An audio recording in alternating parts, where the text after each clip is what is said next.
Hi, everyone. Is the microphone on? All right. I'm aware that I am the only thing standing between you and beer, and so my goal is to make the session as useful as possible by telling you about the single most successful growth strategy that I managed in my career. Now, there's been speakers in the morning who've said that there's no such thing as a silver bullet, and I'm here to tell you that partnerships is about as close as you can get to it, and that's a very encouraging story.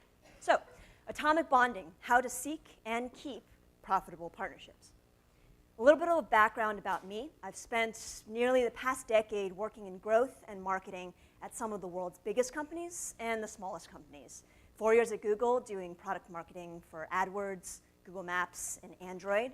I had a whole heck of a lot of resources there that I then did not have as I joined Hipmunk as their 10th employee, managing their growth hacking and user acquisition efforts.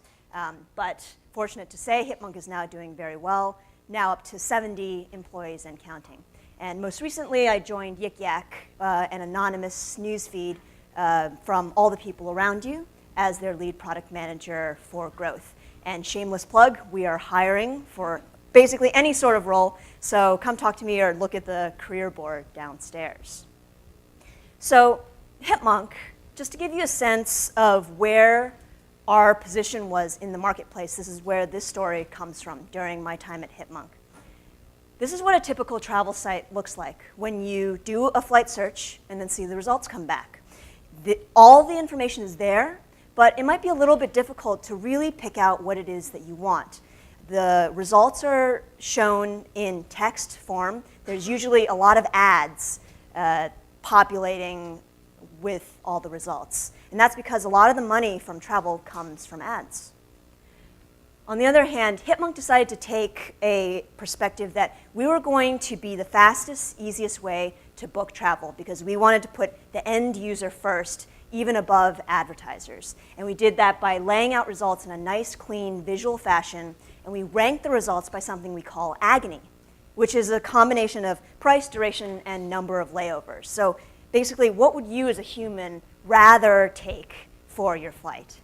And so we got lots of initial uptick, a lot of users that really, really loved our product, and our product was clearly better for the user. But like most startups that have found product market fit, our primary growth challenge was at the top of the funnel, letting enough people know that we existed. And that's because Hipmunk happened to be in the travel industry. We were up against many competitors that had built brand awareness over many, many decades and a war chest of resources and money. And if going up against much bigger competitors has ever felt to you guys like you're facing off against a dragon over a treasure hoard, then take some comfort in knowing that just like Bilbo Baggins, you have some tricks up your sleeve that you are uniquely able to take advantage of. And there are some growth channels where your bigger competition will do better than you. When it comes to paid acquisition, it is likely that they have a more mature business model than you, and they have a lot more money than you do. So as a startup, the hack that I want to talk about is how you can find the growth channels where the currency to play is not money, but is something else that you are uniquely able to offer. One such channel is that of partnerships, and namely partnering with bigger companies. A big company who's interested in promoting their brand or who's building a platform that depends on case studies and success stories from third-party developers such as yourselves will find what startups can offer to be very, very valuable, and that is relationships. The currency that you pay to play in this partnerships game is the time, energy, and resources you dedicate to building relationships. Now, although no money really changes hands in this way, you should never think that this is free. A lot of startups like saying that they spend nothing on growth, and that is never, ever true. Although they may not pay in money, they pay in sometimes things that are a lot more near and dear to them, namely time, energy, and resources. So, One of the greatest success stories that I had the pleasure of working on at Hipmunk was building the mobile partnership program with Google and Apple. When I joined Hipmunk, our Android app had much, much fewer daily active users than our iOS app. And that was not due to the fact that the Android app was worse or so. In fact, we had a whole separate development team devoted to building out the Android app. And in many cases, the app was both better designed and functioned better than the iOS app. And that was great for us because Hipmunk, as you recall, really placed our stake in the ground as we are focused on design and we are focused on user experience. But the users just weren't there. A little bit of research had us realize that a huge majority of our iOS users had come when Apple had featured us in the first position on New and Noteworthy in the Apple Store. And at this time, the Apple editorial process was still a complete black box to us. We had no idea how to reproduce it. But the effects were clear, and we knew we had to find the same success on Android. So what followed was a whole series of cold calls, emails, LinkedIn connections. No connection was too distant for us to chase down to try and find the correct contact at Google. And we found them. They are the developer relations team. Their whole job is to talk to developers and companies like yourselves to see who it is they should partner with. We had one meeting with them, and I knew we had to make a good impression. I personally drove down our entire Android development team of one person at that time. We came armed with a whole duffel bag full of Hipmunk swag, t-shirts, stickers, luggage tags, hoodies with little ears on them. Do not underestimate the power of startup swag. Companies love it. We sat down in front of them, and I recall the conversation going something like this. Google, we think we have made the best Android app in the world. What do we need to do to make you think the same? And they said, okay. We have our Google I/O conference coming up in about 2 months or so. This was back in 2012. If you can, in 2 weeks' time, make a version of your app that, 1, is optimized for tablet, and 2, follows our new design guidelines that had been released yesterday, by the way, we'll see what we can do. So why did they ask this? Tablet and design guidelines. This was back in 2012, and Google I/O, for those that don't know, is Google's biggest developer conference of the year. They use this event to launch their newest devices and their newest operating systems. And that year, they were going to launch the Nexus 7 tablet, the first serious Android tablet contender. So they needed apps that looked great on their new device, and they needed apps that followed the new design guidelines, which were crucial to their newest operating system. Now, this was great for us because Hipmunk had really placed our stake in the ground as we are completely focused on design, first and foremost, and user experience, whether or not you're using a phone or the new tablet. So this was perfect for us. They'd given us 2 weeks. Our Android developer was a major fanboy, got it done in 1 week. And we handed the app to them. And Google said, okay. You have clearly shown that you are truly dedicated, really, to making this relationship work. So let's see what we can do for you. This was our Android developer team of 1, Ryan on the right, being mobbed by the paparazzi at the Hipmunk booth at Google I/O 2012. Thousands and thousands of people saw our brand name, tried the app, downloaded the app when they came by our booth in person. And we got filmed for the live stream, so hundreds of thousands of people that could not attend the conference in person managed to see us on the live stream. And then best of all, after Google had announced the new Android tablet and people raced to the Google Play Store to see the new apps that were optimized for this new device, there was Hipmunk. And I like to say this was the one time we were on the same page as Justin Bieber. And Taylor Swift, actually. You clicked on apps, and then this is where we were. There was nothing incentivized about this placement. There was nothing paid about this placement. This was Google putting their reputation on the line to say, we think this is a great app for you guys to try. And so highest possible quality placement, and the results are what every single growth hacker dreams of seeing. Hipmunk daily active Android users try and figure out when Google I/O happened. Now, not only did we this was amazing to see, but this wasn't all that we wanted to see. We didn't want something like gigantic spike and then to lose everything the next day.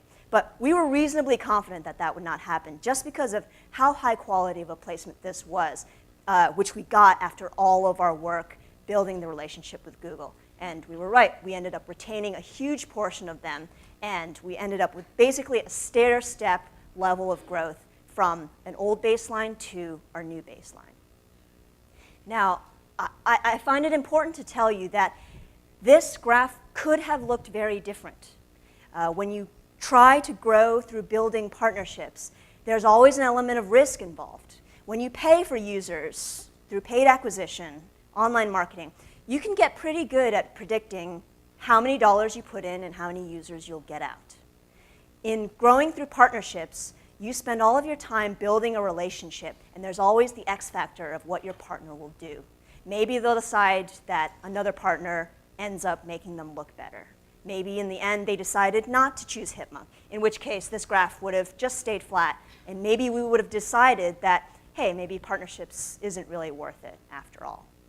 So, how can you maximize your chances of being selected as a partner?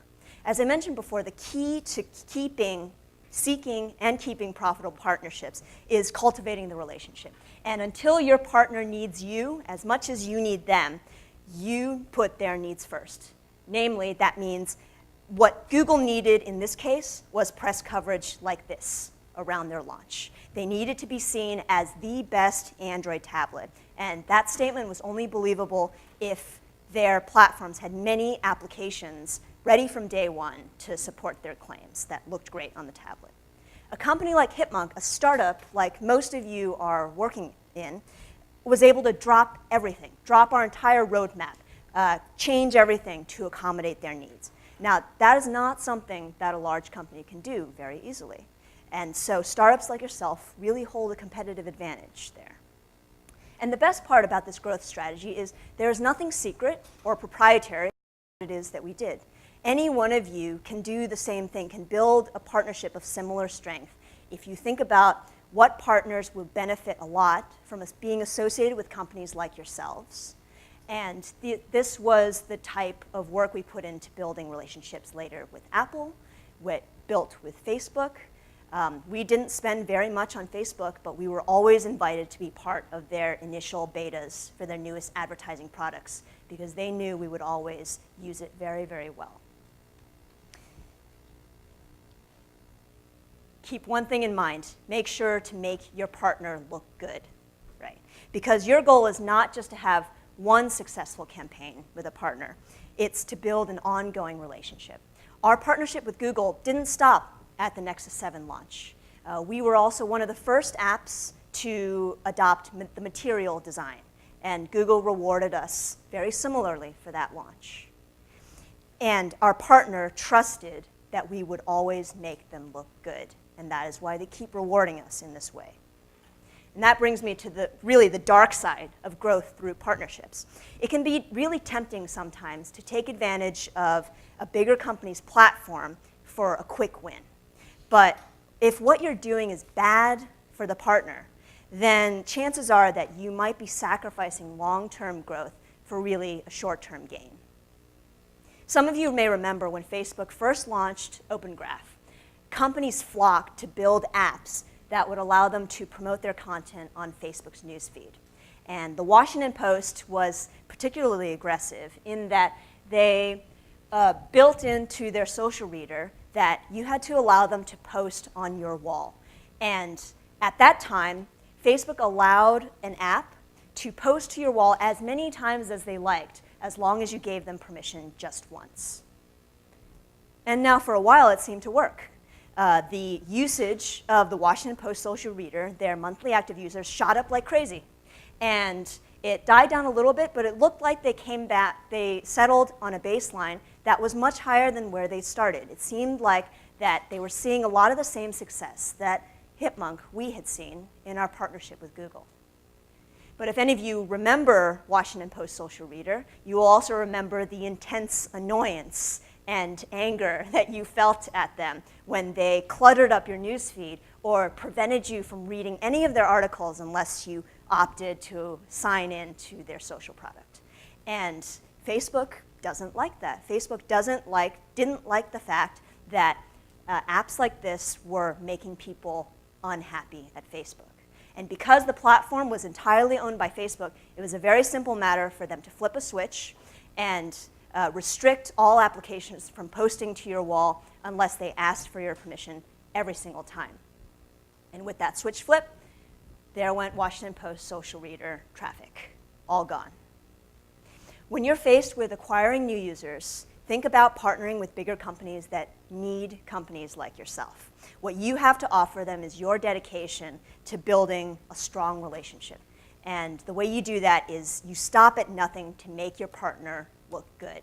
Be Hipmunk during the Nexus 7 launch, not Washington Post social reader taking advantage of Facebook's platform. Your larger competitors often won't have the flexibility that you will to really drop everything to meet your partner's needs. So you'll often enjoy a very nice competitive advantage over them in this capacity. Thank you very much for listening. If you'd like to learn more, thank you. Was going to say, if you'd like to learn more about how to build similar partnerships with companies like Apple and Facebook, as well as many, many more tips about how to build the best growth strategy for your business, check out practicalgrowth.co for early access to a book that I'm writing, The Practical Guide to Growth Hacking. And I think I have 2 minutes left, so maybe I'll take questions if you guys like. Anyone? Yes? So, you said you're at Yik Yak now. Yes. Is there any of this applicable to what's going on?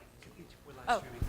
Oh, sorry. So you moved from Hipmunk to Yik Yak. I guess my question is, from what you've just talked about, has any of that kind of thing happened at Yik Yak, or where do you see that going, I guess? Sure. So partnerships are a great, great way to bring in like top of the funnel acquisition, right? And for Hipmunk, that was a major challenge, and so partnerships made a ton of sense. A product like Yik Yak, who primarily grows through word of mouth, viral marketing on college campuses, partnerships have actually not been have not actually played a big role. Our primary growth challenges are in engagement, retention, just ongoing usage. We have kind of the blessing of having too many partners that are interested in partnering with us than we actually have the ability to support. So I'd say a company that would benefit most from partnerships would be one where your primary growth challenge is the top of the funnel. And then just my other question is, was Google kind of, were you guys aiming for Google for a long time, or did you try other different kinds of partnerships? What do you think made that one so successful, or what made that one a win? Sure. Others? Yeah, and this is great advice to keep in mind when you guys are thinking about what companies to partner with. For us, we knew that one half of our mobile strategy was working great. iOS was just taking off like a rocket, almost without any effort from us. There was another huge piece, which was our Android product, and that was not taking off. And we knew that one of the best ways was to basically get Google's blessing, because they controlled the Google Play Store. And the reason that partnership really made sense for a company like us, the reason we were able to see such rocket ship growth, was that the things that Google found very important for their immediate launch was design and user experience. And that also happened to be something that we as a company could credibly say were absolutely pivotal to what we stood for. And so it was a very, very great fit.